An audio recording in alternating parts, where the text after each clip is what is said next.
The Adventures of Toto Part 2. When Toto was finally accepted by grandmother, जब टोटो को अंत में दादी माँ जी के द्वारा स्वीकार कर लिया गया, he was given a comfortable home in the stable, तो उसे अस्तबल में एक आरामदायक घर मिल गया।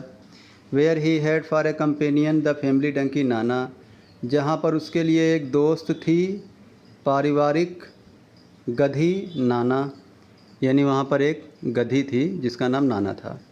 On Toto's first night in the stable, अस्तबल में टोटो की पहली रात होने पर grandfather paid him a visit to see if he was comfortable, दादाजी उसके पास उसे देखने गए कि क्या वो ठीक ठाक से था, आराम से था।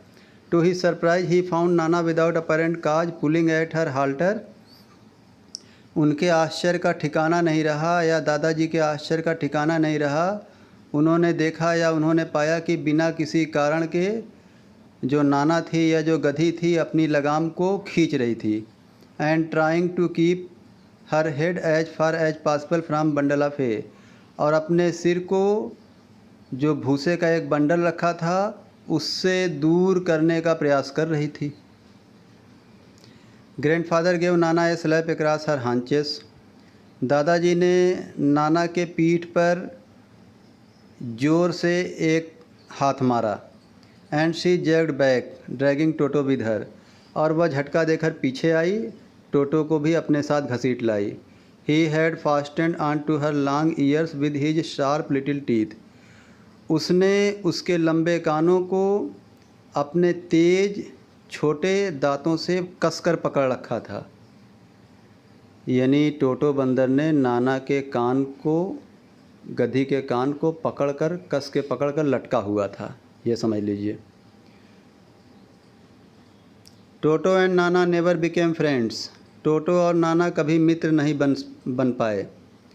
ए great treat for Toto during cold winter evening was the large bowl of warm water given him by grandmother for his bath, ठंडी की इवनिंग के दौरान या ठंडी की शाम के दौरान टोटो के लिए एक बहुत बड़ी दावत होती थी। एक बड़ा कटोरा गर्म पानी दादी जी के द्वारा उसको दिया जाता था नहाने के लिए, यानी कि टोटो को नहाने के लिए दादी जी के द्वारा एक बड़ा कटोरा गर्म पानी दिया जाता था। He would cunningly test the temperature with his hand, वह चालाकी से अपने हाथ से पानी का तापमान चेक करता था। Then gradually step into the bath, फिर वह धीरे धीरे नहाने के लिए आगे बढ़ता था। First one foot then the other, पहले एक पैर डालता था कटोरे में, फिर दूसरा पैर डालता था। As he had seen me doing, जैसा वो मुझे करता हुआ देखता था, यानी राइटर को। Until he was into the water up to his neck, जब तक कि वह गर्दन तक पानी में नहीं चला जाता था। इस तरह से वो नहाने के लिए जाता था। फिर क्या हुआ? Once comfortable he would take the soap in his hands or feet and rub himself all over. Once comfortable, he would take the soap in his hands or feet and rub himself all over.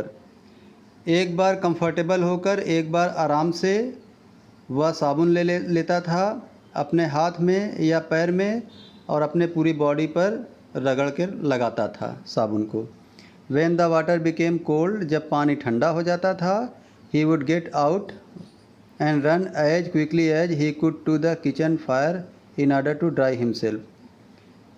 जब पानी ठंडा हो जाता था तो वह बाहर निकल आता था और किचन में जो आग जल रही थी वहाँ पर उतना जल्दी जाने का प्रयास करता था जिससे कि वो अपने आप को सुखा सके, मतलब उसको ठंडा लगने लगता था।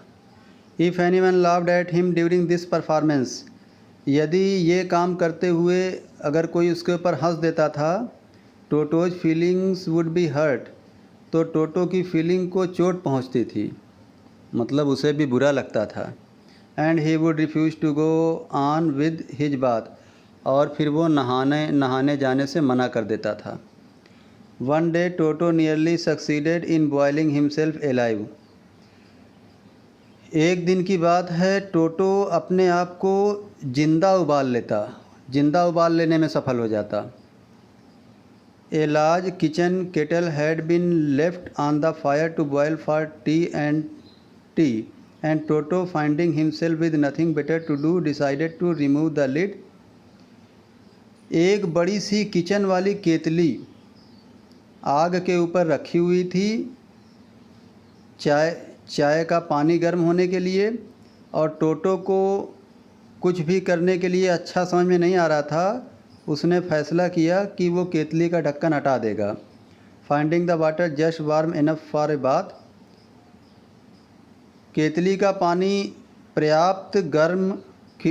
का पानी नहाने के लिए पर्याप्त गर्म पा करके ही गॉट इन. वह केतली में उतर गया. With his head sticking out from the open kettle. और अपना जो सिर था वो खुली हुई केतली के ऊपर निकाल लिया. This was just fine for a while. ये सब थोड़ा समय के लिए तो अच्छा था. Until the water began to boil.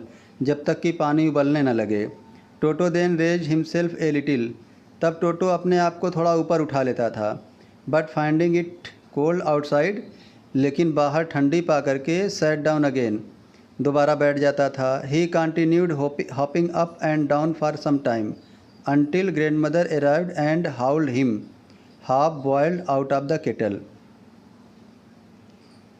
वह लगातार ऊपर उछल रहा था और नीचे जा रहा था जब तक कि दादी माँ आ नहीं गई और उसे पकड़कर खींचकर ऊपर नहीं उठा लिया, केतली से बाहर नहीं निकाल लिया. आधा उबली अवस्था में, हाफ बॉइल्ड अवस्था में. मतलब ये सब तब तक चलता रहा जब तक दादी माँ नहीं आ गई और उसे आधी उबली अवस्था में केतली से बाहर नहीं निकाल लिया. If there is a part of the brain especially devoted to mischief, that part was largely developed in Toto.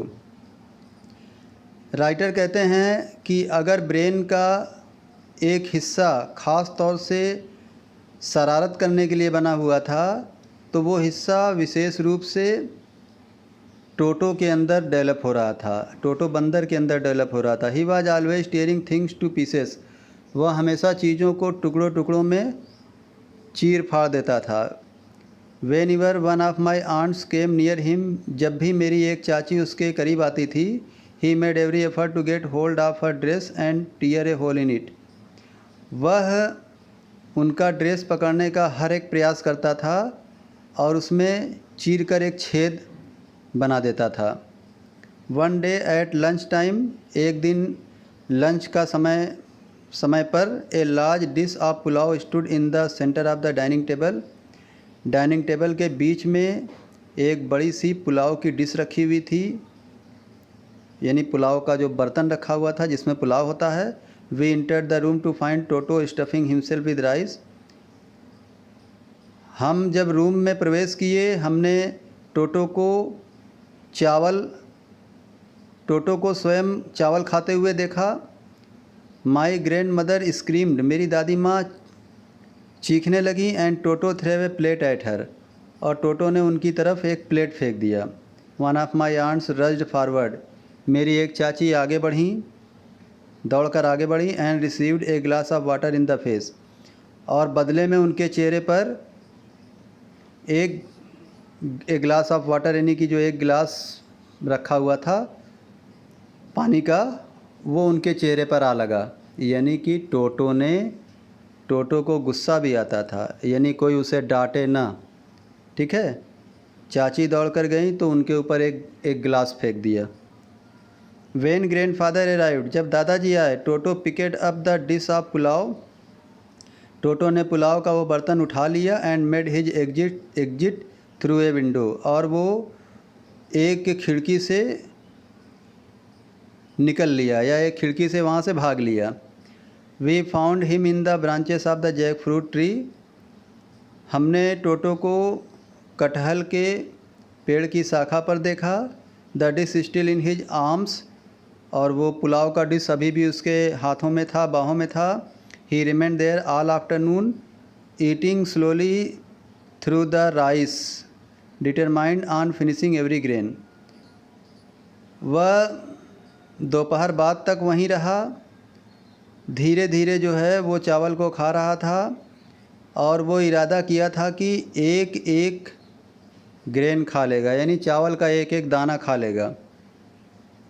And then in order to spite grandmother, और फिर दादी माँ से बदला लेने के लिए, who had screamed at him, जिन्होंने उसके ऊपर चीखा था, he threw the dish down from the tree, उसने पुलाव का डिश पेड़ से नीचे पटक दिया या फेंक दिया। And chattered with delight when it broke into 100 pieces, और वह खुशी से चींची किया जब वह बर्तन सैकड़ों टुकड़ों में टूट गया।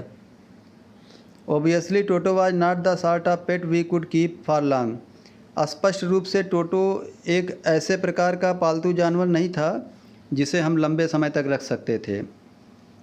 इवन ग्रैंडफादर रियलाइज दैट, ये बात तो दादाजी भी अब समझ चुके थे।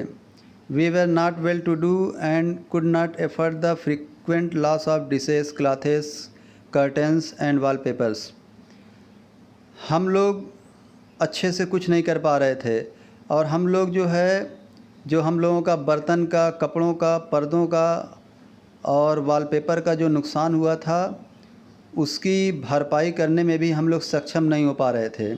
So grandfather found the tonga driver and sold Toto back to him for only 3 rupees, इसलिए दादाजी ने तांगा ड्राइवर को दोबारा पाया और फिर उस टोटो बंदर को वापस उसे सिर्फ 3 रुपये में बेच लिया, मतलब बेच दिया। ठीक है, तो इस तरह से तांगा ड्राइवर से टोटो को ख़रीदा गया था और वापस तांगा ड्राइवर को टोटो को बेच दिया गया। क्यों बेच दिया गया? क्योंकि टोटो बहुत शरारत करता था और सामान का बहुत नुकसान करता था। तो ये लेसन था at the adventures of Toto, जो कि आज समाप्त हो गया। ये दूसरा पार्ट समाप्त हो गया स्टूडेंट्स, इसे बहुत ध्यान से सुनिएगा, देखिएगा, और मेरे चैनल होम एजुकेशन को अवश्य सब्सक्राइब कर लीजिएगा ताकि आपको CBSE बोर्ड क्लास 9 से लेकर क्लास 12 तक के वीडियोज़ मिलते रहें। Okay, thank you.